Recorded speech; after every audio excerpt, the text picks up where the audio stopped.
I'm going to read from a very romantic, really sensual book in the Bible, Song of Solomon. I would read this from a modern translation, but I would embarrass a lot of people here. I really would. You'd say, oh, that's in the Bible? Oh, I can't, ooh. But I'm going to read it from New American Standard. Just little verses, pick them out sort of arbitrarily from the second chapter of Song of Solomon. It says, I am lovesick. Let his left hand be under my head and his right hand embrace me,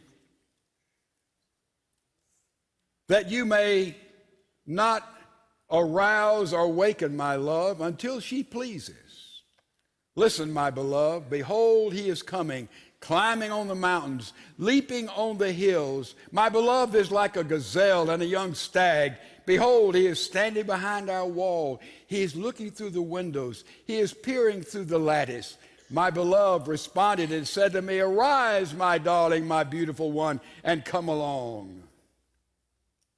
O my dove, in the clefts of the rock, in the secret place of the steep pathway, let me see your form. Let me hear your voice. For your voice is sweet and your form is lovely. And then there's this 15th verse. And the 15th verse, in the middle of this fabulously intimate love sonnet with such beautiful verbiage. Oh, I mean, if we had this kind of verbiage in expressing love, it would be, in this beautiful verbiage, there's almost a sound of a cymbal clash. Shoom! Because you bump into this verse. Catch the little foxes for us, the little foxes that are ruining the vineyards while our vineyards are in bloom. What is that all about? Here is a man and a wife coming together in beautiful love making, and right in the middle of it, watch the little foxes. And they come into the vineyard while the blossoms are blooming, while we're making love, and they're destroying the intimacy. What is that about? Little foxes. In a marriage relationship, when big problems come, usually this draws a couple closer together. Have you noticed that? Someone loses a job, boy, the wife clings on, the husband clings on. A problem with a child, you move close together. A problem with a grandchild, my, how that unites us. A problem in financial areas, a problem in emotional areas. All the big problems that come up in everybody's life, the husband and wife tend to move closer together and lean on one another. Sometimes she holds him up. Sometimes he holds her up, and they hold each other. Big problems have a way of doing that. But it's the little foxes that destroy a marriage. It's termite. Termites destroy more homes in America than all the fires. Did you know that? You don't even see them, and they're there. And they undercut the foundation, and they destroy homes. It's true in marriage. These termites come in. Little inconsistencies, little oversights, a bite, a barb, cynicism, always there, cutting, knifing, laughing at, making fun of. Oh, just little bitty things that come up. Forgetting to understand, forgetting to be sympathetic, just being silent when you need to have a little cheerleading going on. I mean, just little foxes destroy intimacy in marriage. What are some of those foxes? Well, we could name a whole long list of them. One fox would be that romance is unimportant in marriage. Or the other extremity would be romance and sexual intimacy is all that marriage is. Let me tell you what sexual intimacy is in marriage. Explain it like this. How many of you sometime this week at least had eggs for breakfast? Would you lift your hand? Confess your sin. If you had eggs for breakfast. All right. Now, did you notice, did you put a little salt on it? Yeah. You know, to eat eggs without salt is sort of a stretch. It's pretty bland. Sexual intimacy in a marriage is the salt.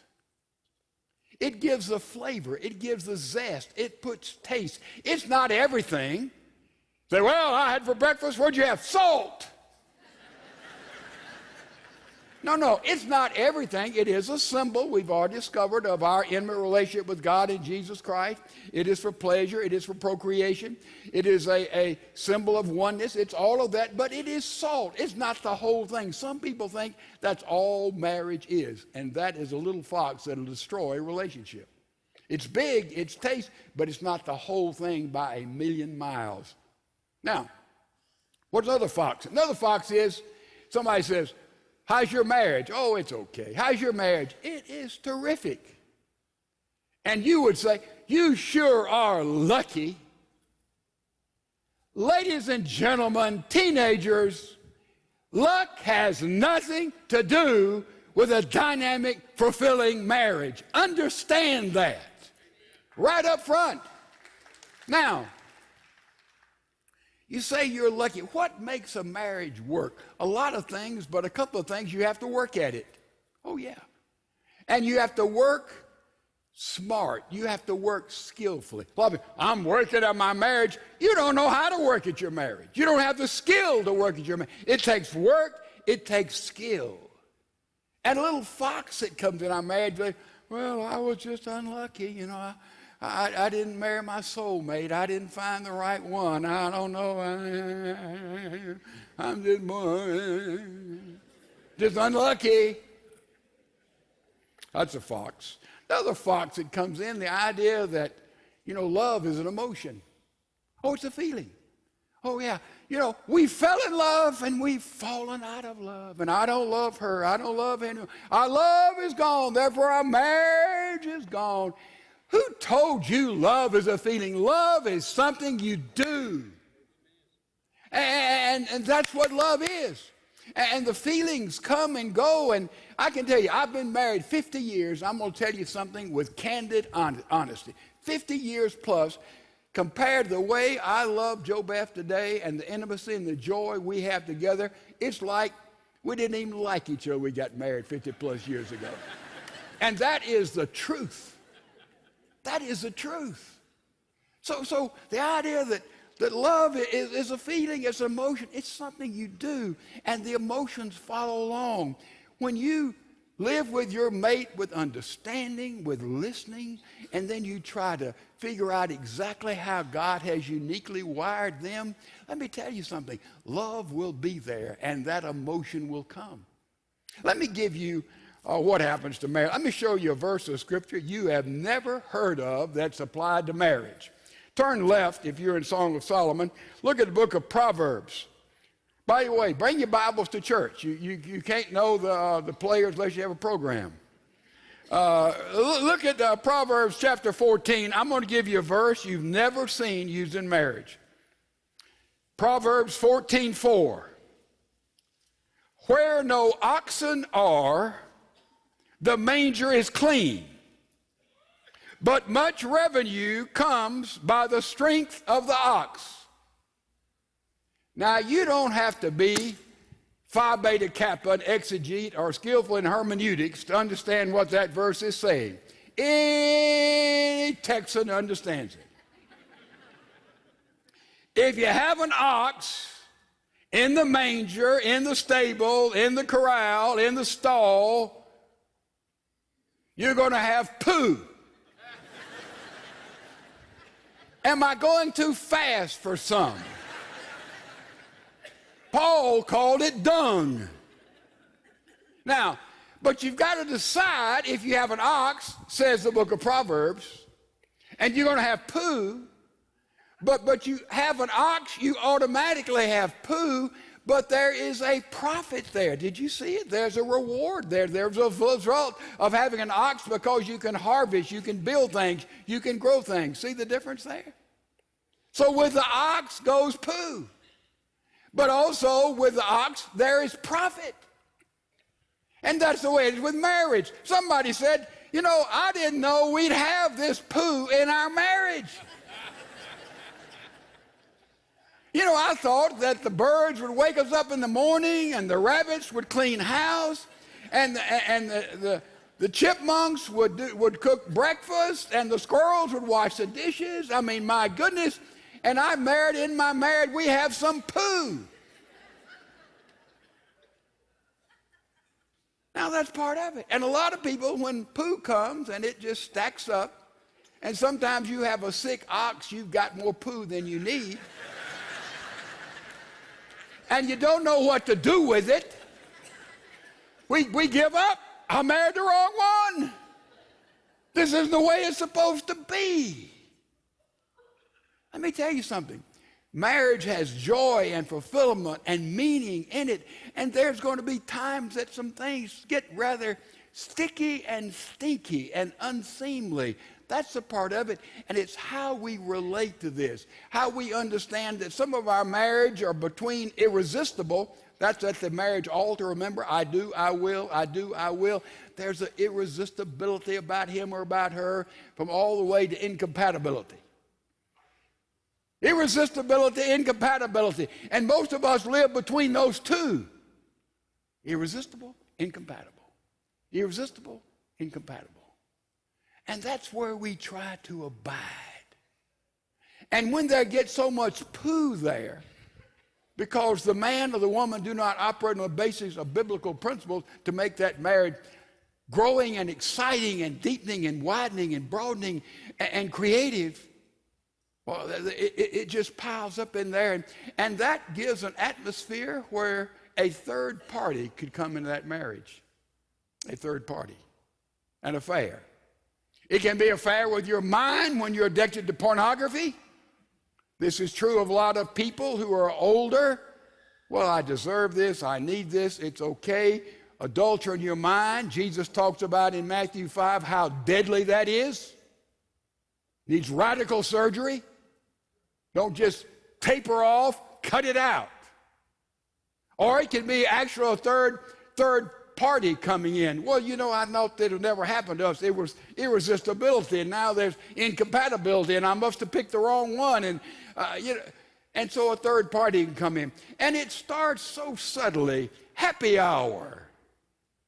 A lot of people get off from work, they have to go by a bar somewhere and get lubricated before they go home and face their wife or their husband. That's right. And there's an atmosphere. I can be free. There's no restraints. Don't worry about children or problems. Man, this is the place, and I really can express myself. And the whole atmosphere comes into being there that can lead to infidelity, that can lead to a mindset and a lifestyle that'll cut the rug out from under your marriage. My house, I have a security system. Go to bed at night, I mash a button, bang, it said beep, and all through my house, if you come in a window, door, the attic, anywhere else, an alarm will go off. I feel safe there because no one can come in without me knowing about it. No one can come in. Nothing can come in. A burglar can come in without me knowing about it. I thought about that, and I said, this is what we need to have affair-proof marriages. We need security systems. First of all, I'd suggest you put a security system around your life. Around your life. How do you put a security system around your life? It starts right here. As a man thinketh, so is he. We're to build in our mind the mind of Christ. Garbage in, garbage out. What you listen to, what you see, where you go, keep that mind clear. The first glance is okay. Billy Graham says, I see a lovely woman walking by. I look at her once, but he said it's that second glance. That second glance. Don't have a second glance, guys, gals. Don't do that. That's where trouble begins. You go to a football game, and all of a sudden, you don't even know everybody has those binoculars till the halftime when the cheerleaders come out, and boy, there they go. Deadly. Deadly. Deadly. Mark my words, it begins in the mind. The Bible says we're to take every thought that comes. In other words, when here's this picture, here's this mind, when we take it and a thought comes, we deal with it and we let Christ take captive of it and we move on. It's when we take those sensual thoughts and we play with them and we turn on our pornograph and we play them over and over. See, nobody knows about that. I deserve that pleasure. We rationalize it away. That's where the trouble begins. It always begins in the mind. Always in the mind. So keep a watch over your mind. That's a part of the security system built around yourself. The other thing, your friends. If you go with friends and there's a loose promiscuity, a kind of talk, and, we're just good friends, we share all this, that's not the kind of relationship you want to be a part of. Because sometimes we wake up and say, I couldn't believe that Billy ran off with Alice, and there's couples, they were best friends. Where have you been? Pick your friends, your intimate friends, to make sure they're on the same page, and there's good humor and godly relationship and fun together and activity together. But pick your friends very carefully. And what about where you work, in the marketplace? You see, we go to work, we look our best, we smile, everything. We go home and say, is that the same person? Where's all that personality? Where's all that interest? What happens to them?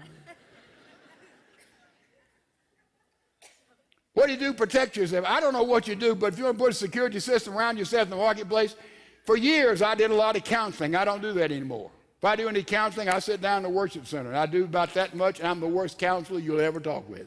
Really, I'm terrible.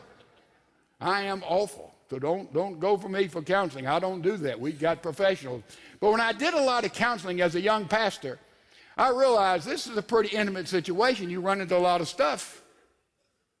And I'd heard already that all women fall in love with their pastor and their doctor, and I didn't want to be in that chain.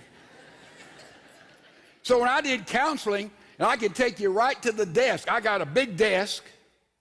I put a big Bible in the middle of the desk, big old Bible in the middle of the desk. I would seat them over there in a chair that was very uncomfortable. And I would put pictures of my wife and my children, my grandchildren on my desk.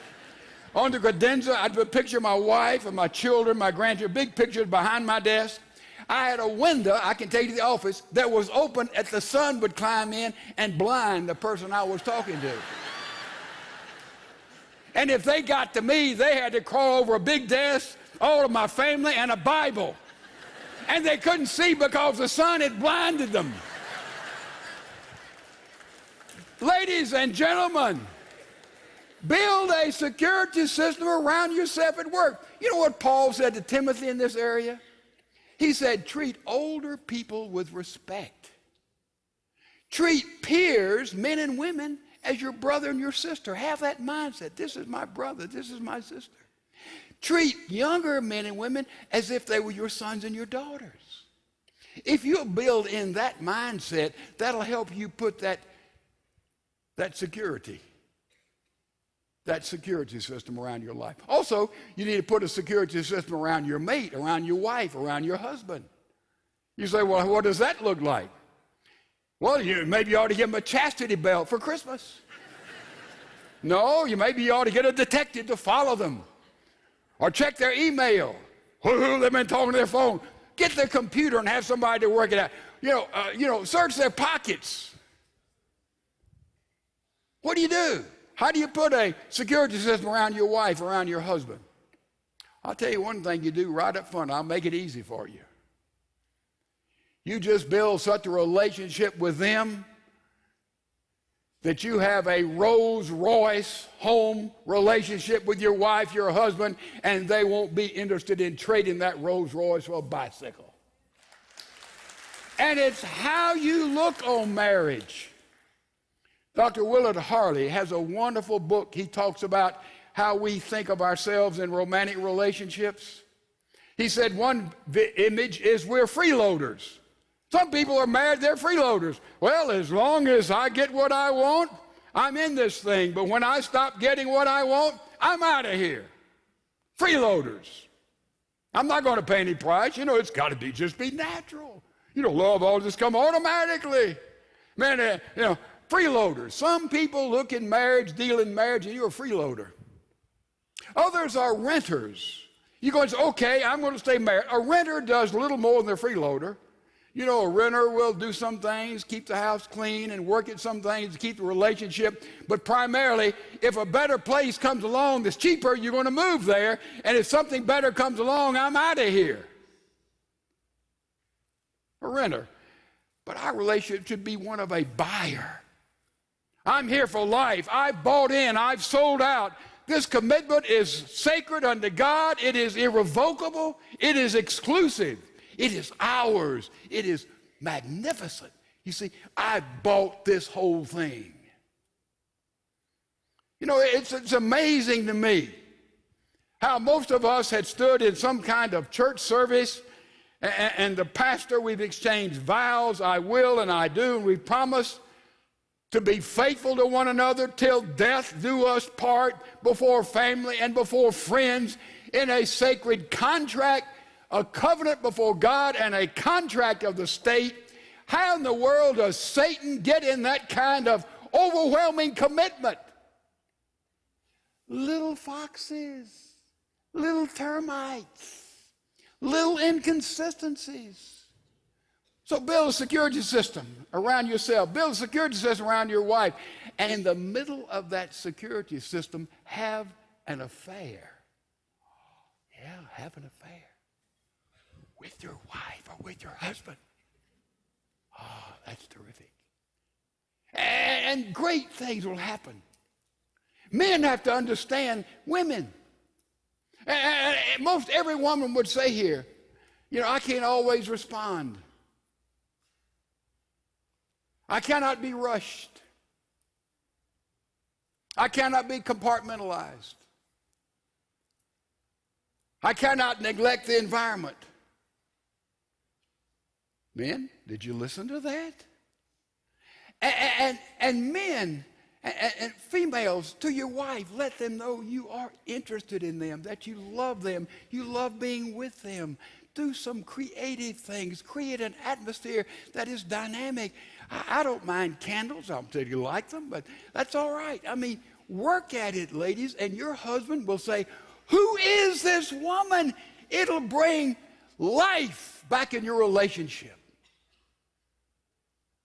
Females, if you just show a little bit of spontaneity and creativity, your husband would think, wow. Dr. James Crane, written columns in newspapers all over America for many years. He said that a woman came to him one day, he's a psychotherapist, and said, my marriage is through. There's no love.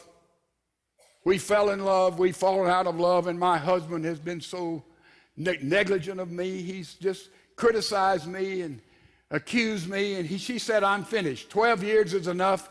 I'm getting a divorce. She said, my mind is made up, but she said, Dr. Crane, I've come to you and asked you how I can really get revenge. She said, I don't want a divorce. I want revenge for these 12 years that he's just eaten out of my life. Dr. Crane said, I'll tell you what you do. Are you willing to give another month so you'll really get revenge? She said, I'm willing to do anything. I want a pound of his flesh. He said, this is what you do. Said, when you go home tonight, go fix him the best meal, his favorite meal. And said, just tell him, you know, you love him, you want to prepare this for him. Said, I'll surprise him. She said, he'll be stunned. And he said, you know, brag on him, ask about what he's doing. And said, tomorrow night you come and you be ready and you be amorous and you want to be with him physically and love him. And said, love him with all your heart, with all your body, with all your soul. Just admire him and just work at the chemistry. And said, do that and please him and encourage him and cheerlead for him and ask about him and tell him how special he is. He said, do this for a solid month.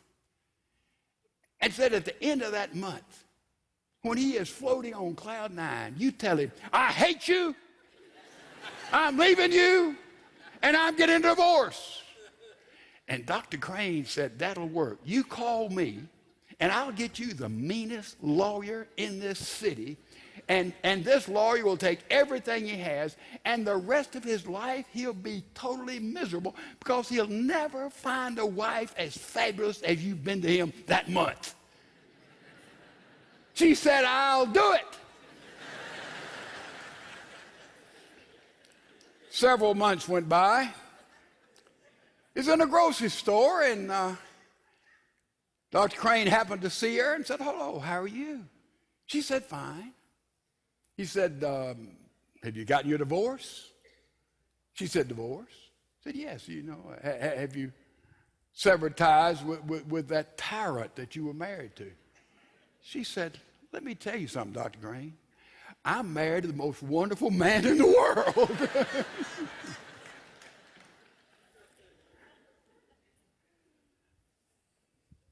Put a security system around yourself. You've eliminated 50% of the affairs right there. 50%.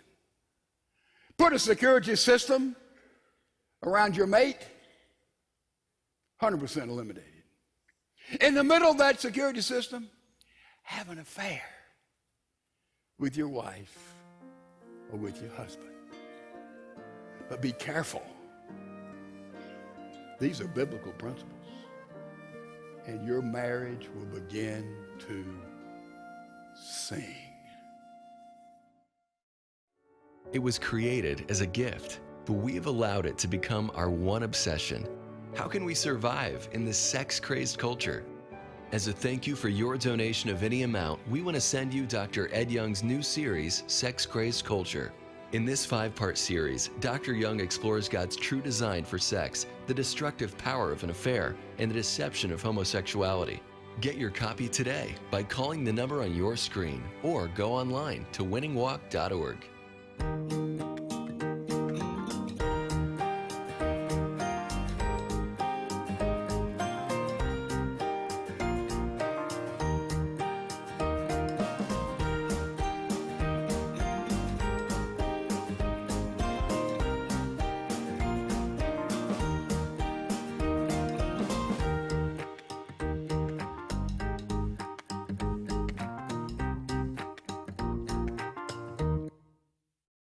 Several years ago, I was jogging through a park, and another runner came along. We began to talk, and before I knew it, I stumbled and fell to the ground, cutting my head and my face right through here.